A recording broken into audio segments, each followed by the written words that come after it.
Many people share the same quiet frustration. They want their lives to improve, yet year after year nothing truly changes. They make plans, feel motivated for a short time, and promise themselves that tomorrow will be different. But tomorrow arrives, routines take over, and familiar habits return. This pattern is especially clear in the morning. Someone sets an early alarm with good intentions, imagining a more productive life, only to turn it off and wake up later feeling disappointed. This experience is not rare. It is deeply human. The problem is often misunderstood. It is easy to assume that people who struggle to change lack discipline, ambition, or intelligence. In reality, many of them care deeply about improving their lives. They work hard, think often about the future, and genuinely want better outcomes. The issue is not a lack of desire. It is the gap between intention and consistent action. When change feels uncomfortable or inconvenient, the mind naturally looks for reasons to delay. People tell themselves that they are not suited for early mornings, that they need more rest, or that they will start when circumstances are better.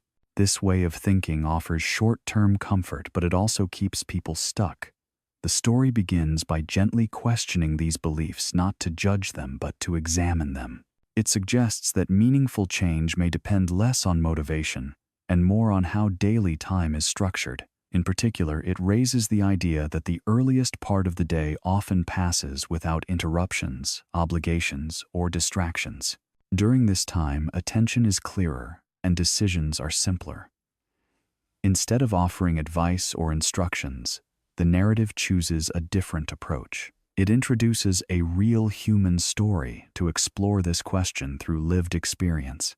By doing so, the audience is not told what to believe. They are invited to recognize themselves in the struggle. The message is careful and grounded. Change does not require extraordinary talent or perfect circumstances. It begins with small, repeatable choices about how time is used, especially during the quiet moments before the day fully begins. As the story moves forward, it introduces Thomas, a man whose life reflects the struggle described earlier. Thomas is 32 years old and works as a night security guard in a small industrial town. His days and nights follow the same pattern over and over again. Every evening he reports to work, and every morning he returns home physically drained. His job is demanding, but it offers little stability beyond basic survival. Thomas earns just enough to get by. He lives alone in a small one-room apartment with very few comforts. The space is modest, the furniture is minimal, and many things are worn from years of use. These details matter because they help the viewer understand that Thomas is not living this way by choice. He is doing his best within limited options. Still, the story makes it clear that his greatest struggle is not financial. It is emotional and psychological. Each morning, as Thomas walks home while the rest of the town is still asleep, he notices scenes that quietly trouble him. Through lit windows, he sees families starting their day together, children preparing for school, and adults leaving for office jobs. These moments are ordinary, yet they highlight everything Thomas feels he is missing. While others move forward into structured days and visible progress, he feels as though his own life is paused or moving in the opposite direction. Thomas has not accepted this situation easily. He has tried to find better work and has submitted applications whenever opportunities appeared. However, with limited formal education and an exhausting schedule, he continues to face rejection. Learning new skills feels impossible when his body is worn down by night work and irregular sleep. Over time, hope slowly turns into frustration. This is the emotional foundation of the story. Thomas is not lazy, careless, or unmotivated. He shows up for work every night and takes his responsibilities seriously. Yet his effort does not translate into growth. His routine consumes all his energy but gives nothing back. The result is a quiet feeling of being trapped in a life that repeats itself without progress. This is the point where many people stop believing change is possible, even though they want it deeply. As Thomas continues living this routine, the story introduces one of its most important ideas. There is a difference between working hard and working in a way that creates progress.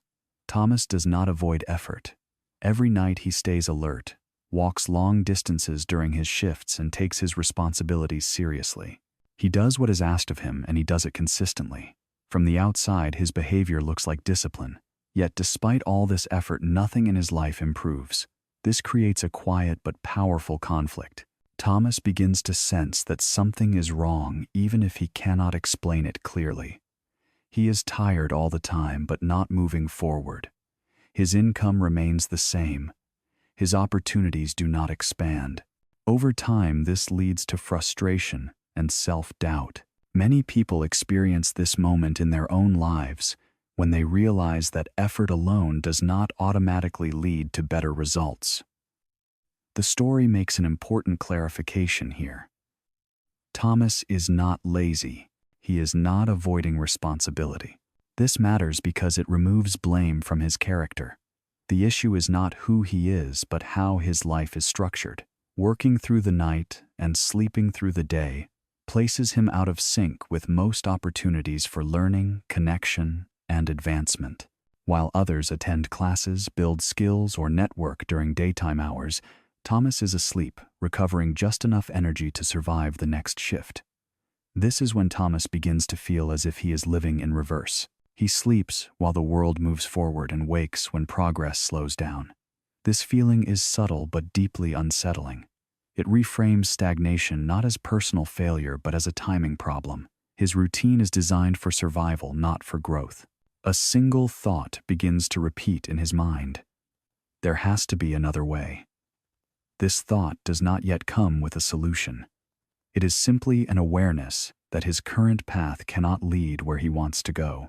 This moment is important because it marks the transition from endurance to awareness. Thomas is no longer just tired. He is beginning to question the structure of his life. That question quietly prepares him for the change that is about to come. That quiet question stays with Thomas until the day it becomes impossible to ignore. Near the end of one of his shifts, his phone rings. It is his sister. Her voice is tense as she tells him that their mother has collapsed and has been taken to a hospital in their rural hometown. Without hesitation, Thomas leaves work and begins the long trip home, his thoughts racing during the hours on the road. When he arrives, he finds his mother lying in a small hospital room, awake but clearly weakened. The doctor explains that she fainted from exhaustion and prolonged stress. Years of physical labor, combined with limited access to proper nutrition and medical care, have taken their toll. She now needs rest, better food, and ongoing treatment. As Thomas listens, he realizes that these needs are beyond what he can comfortably provide. This realization weighs heavily on him. Later, as he sits beside her bed, his mother takes his hand and speaks softly. She does not blame him or ask for anything specific. Instead, she speaks from experience. She tells him not to spend his life struggling the way she did. She asks him to find a better path while there is still time, and to promise that he will try. Her words are simple, but they carry the weight of years lived without real choice. As his mother falls asleep, Thomas remains seated looking at her hands. They are rough and worn, shaped by decades of hard work that never led to security or comfort. In that moment, he recognizes a reflection of his own future if nothing changes. What he feels is not despair, but anger. Anger at his inability to help more. Anger at repeating the same pattern across generations. This moment changes the nature of the problem. Stagnation is no longer just about his own dissatisfaction. It now has consequences for someone he loves deeply. Time suddenly feels limited. The idea of waiting for the right moment or better circumstances no longer makes sense. The emotional shock does not give Thomas answers, but it breaks through his resignation. It creates urgency and clears space for decisive action. For the first time, change is no longer optional. After leaving the clinic, Thomas steps outside into the early morning air. The sky is still dark, and the village is quiet. It is exactly 5 in the morning. Most homes are asleep, lights off, and streets empty. Only a few farmers are already on the road beginning their work, and birds can be heard as the day slowly approaches. The air feels cool and clear, and for the first time in a long while, everything around him feels still. This moment is not dramatic or loud. Nothing extraordinary happens, yet it carries meaning. Standing there, Thomas is no longer rushing or reacting. He is simply present. The silence gives him space to think without pressure or distraction. In that calm, he begins to see his situation differently. The hours before sunrise feel separate from the rest of the day. They are untouched by demands, expectations, or excuses. It is here that Thomas makes a quiet but firm decision. He realizes that he can no longer accept a life that only repeats itself. He does not yet know how things will change, and he has no plan in his hands. What he has is resolve. He tells himself that waiting for circumstances to improve is no longer an option. If change is going to happen, it must begin with a choice he controls. For the first time, 5 in the morning becomes more than a number on a clock. It represents a point of transition. It is a moment when the world has not yet claimed his time, when he is not being pulled in different directions. In this space, he feels a sense of ownership over his next step. The idea is simple but powerful. Even while most people are asleep, decisions can still be made. This commitment matters because it comes before any advice or outside influence. No one has told Thomas what to do yet. There is no method, no system, and no promise of success. There is only the decision to take responsibility for his future. In that early morning stillness, something shifts inside him. He moves from feeling like a victim of circumstances to someone willing to act. The dawn does not solve his problems, but it marks the moment he stops waiting and begins to choose. Later that morning, Thomas boards the bus back to town. The vehicle is quiet, carrying only a handful of passengers. As it moves through the early hours, Thomas notices a man sitting across from him. He appears calm, neatly dressed, and focused on a book in his hands. Thomas recognizes him as Mr. Chen, a local businessman known in the town for running several small shops. What catches Thomas's attention is not who the man is, but the timing. It is still early, and yet, Mr. Chen looks alert and unhurried. After some hesitation, Thomas decides to speak. He asks why Mr. Chen is traveling so early in the morning. The answer is simple. Mr. Chen explains that he wakes up at 4:30 every day. He uses the early hours to read, reflect, and plan before daily responsibilities begin. He adds that this routine is possible because he goes to bed early and treats sleep as something to manage carefully, not something to sacrifice. As the conversation continues, Mr. Chen learns about Thomas's night work and daytime sleep. He listens quietly, then offers a direct observation. Thomas is awake when most people are resting and asleep when most opportunities are active. Without judgment, he explains that this schedule makes it difficult to learn new skills, connect with others, or prepare for better work. It is not a criticism, but a clear explanation of why progress has been limited. Mr. Chen then shares an idea that shaped his own life. He explains that the early morning hours, especially between 5 and 7, are often the most valuable part of the day. During this time, distractions are minimal and attention is clearer. He describes these hours not as a shortcut, but as a space where long-term foundations are built through steady effort. Importantly, Mr. Chen does not promise quick results or dramatic change. He speaks about discipline, consistency, and respect for rest. He emphasizes that managing time well requires planning sleep, not ignoring it. Before leaving the bus, he writes down his phone number and hands it to Thomas. He makes one condition clear. Help is available only if Thomas is serious about following through. This brief encounter matters because it introduces hope without illusion. It offers a practical explanation for Thomas's situation and suggests a direction forward grounded in habits rather than luck. For the first time, Thomas sees that change may be possible through structure, not force. After some reflection, Thomas decides to call Mr. Chen. They meet a few days later at a small cafe during the late morning, a time Thomas is rarely awake. Mr. Chen notices this immediately and acknowledges the effort it took to change his sleep schedule even slightly. Instead of offering encouragement through praise, he moves straight to explanation. He believes that clarity is more useful than comfort. Mr. Chen begins with a simple comparison. He asks Thomas to imagine his life as a house. Right now, the house is unstable, not because Thomas lacks effort, but because the foundation has never been built. Most of Thomas's energy goes into surviving each day.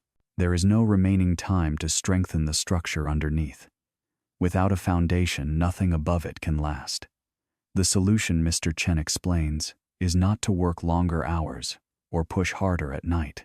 It is to reclaim a small and consistent block of time in the morning before the day becomes crowded with demands. He suggests 2 hours each morning from 5 to 7 as a starting point. Then he explains the logic behind it. 2 hours each day add up quickly. Over a year, that time becomes the equivalent of many full workdays focused entirely on growth rather than survival. This shift changes how Thomas sees early mornings. Waking up early is no longer about discipline for its own sake. It becomes a strategic decision. Mr. Chen then gives structure to those hours. The first hour is reserved for learning skills that can improve long-term stability and income. The second hour is used to care for the body, reflect, and plan the day ahead. Each part serves a clear purpose. To protect this system, Mr. Chen sets firm rules. Waking up at 5 must happen every day without exception. Sleep must be planned with a consistent bedtime in the evening. The first weeks will feel uncomfortable, and resistance is expected. This discomfort is not a sign of failure but part of adjustment. Mr. Chen makes one point very clear. Motivation comes and goes. Discipline is what carries people through. This system is not built on excitement but on consistency. For Thomas, this is the first time change feels structured, measurable, and possible. Thomas decides to follow the system exactly as it was explained. He does not adjust it to feel easier, and he does not wait for the right mood to begin. From the first morning, the change is difficult. His body is used to a different rhythm, and waking up at 5 feels unnatural. His muscles feel heavy, his thoughts are slow, and every part of him looks for a reason to stop. Each morning, his mind offers excuses that sound reasonable. He tells himself he is too tired, that one missed day will not matter, or that he can start again later. The first weeks are especially challenging. Thomas feels isolated because no one around him shares this routine. While others are asleep, he sits alone at a small table using his phone to follow free online lessons in Excel and basic accounting. His concentration is inconsistent, and progress feels slow. After studying, he goes for a simple walk to stay active, then prepares for sleep before returning to work at night. The days feel repetitive, and there is little external reward. No one praises the effort, and no visible change happens immediately. Despite this, Thomas continues. He treats each morning as a commitment rather than a test of motivation. Slowly, something begins to shift. Around the third week, he wakes up a few minutes before his alarm. His body has started to adjust to the new schedule. The discomfort does not disappear, but it becomes manageable. Learning begins to feel less confusing. Concepts that once seemed difficult start to make sense, and small achievements appear, such as completing lessons or understanding new tools. These moments may seem minor, but they have a powerful effect. Each completed task builds confidence. Thomas begins to trust his ability to follow through. His routine is still quiet and uneventful, but it is no longer empty. The effort now produces visible results, even if they are small. This stage of the journey is important because it reflects how real change usually happens. Progress does not arrive suddenly, and it is rarely comfortable. Improvement comes through repetition, patience, and consistency. The story does not present this phase as inspiring or exciting. Instead, it shows that persistence matters more than enthusiasm. Thomas does not rely on talent or special ability. He simply continues one morning at a time, allowing steady effort to shape a different outcome. As the weeks pass, the changes in Thomas's routine begin to move beyond personal improvement and into practical application. By the third month, the skills he has been quietly developing each morning start to feel useful in a real work setting. One night at the warehouse, Thomas notices recurring confusion around inventory tracking. Records are incomplete, updates are slow, and small mistakes create unnecessary stress for the team. Rather than waiting for instructions, Thomas decides to apply what he has learned. Using basic spreadsheet tools, He creates a simple system to organize inventory data more clearly. The system is not complex or innovative. It is practical and easy to use.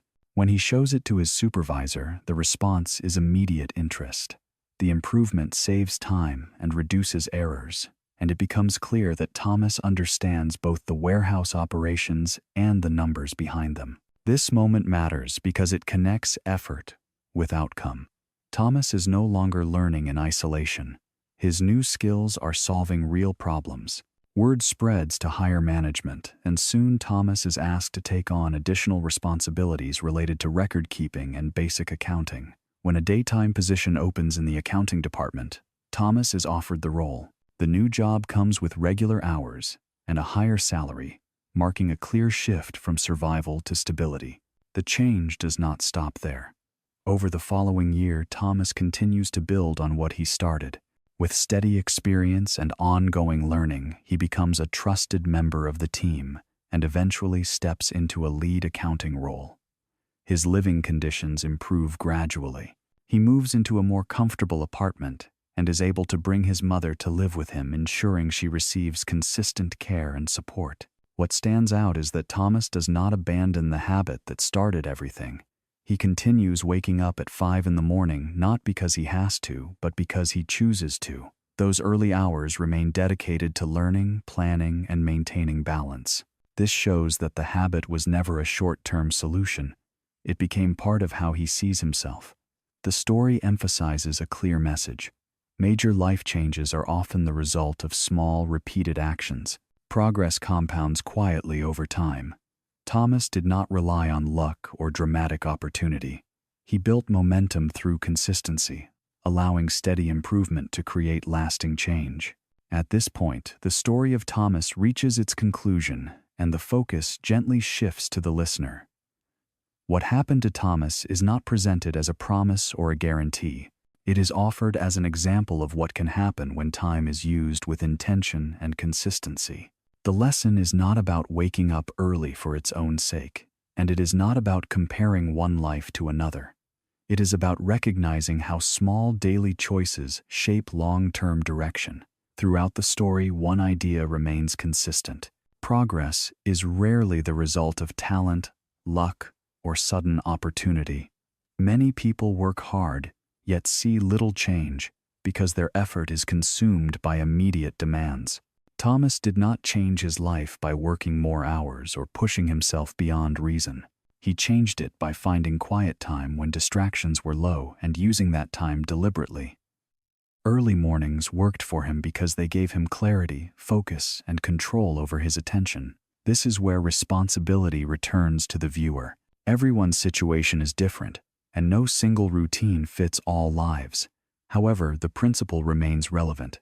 Meaningful change requires protected time. It requires choosing one area to improve and committing to it consistently, whether that time happens early in the morning or at another quiet moment. The key is treating it as non-negotiable. The story invites the audience to consider a simple challenge. Choose one skill that could improve your future. Commit to working on it regularly for a defined period of time. Protect rest so effort remains sustainable. Do not wait for motivation to appear. Treat progress as a daily practice rather than a distant goal. The message is careful and grounded. Success is not a final destination that suddenly arrives. It is the result of repeated actions that often feel ordinary while they are happening. The future version of yourself is shaped by the choices made today, especially the quiet ones that no one else sees. Thomas's journey began with a single decision made in the early hours of the morning. That decision did not solve everything at once, but it changed the direction of his life. The story ends by asking a simple question, not to pressure or judge, but to invite reflection. When the day begins tomorrow, how will you choose to use your time?